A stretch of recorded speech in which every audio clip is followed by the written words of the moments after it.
All parties Hurriyat Conference leader advocate Devinder Singh Bhel, in a statement issued in Jammu, has expressed concern over the plight of Kashmiri Hurriyat leaders and activists languishing in different jails of India and the territory.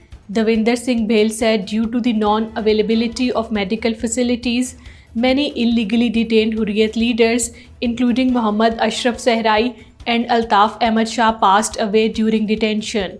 In what, contrary to the all is well claims by the Modi regime, Indian police is going to procure mine-protected vehicles, 5 remotely operated vehicles and 18 under-vehicle surveillance systems, the official said. The vehicles should protect police personnel against improvised explosive device and mine attacks. Besides, police are also procuring 2 bomb baskets designed to withstand blast and 260 bullet-resistant shields.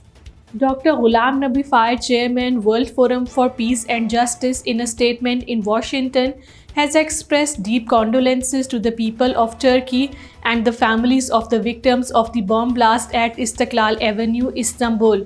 He said terrorists must recognize that a life that indulges in terrorism is not worth living, no matter what the cause. Illegally detained senior APHC leader Ghulam Ahmed Gulzar, in a message from Srinagar Central Jail, has said that the killing spree, random arrest, confiscating of property and other brazen human rights violations by the fascist Modi regime of India will fail to force the Kashmiris into submission.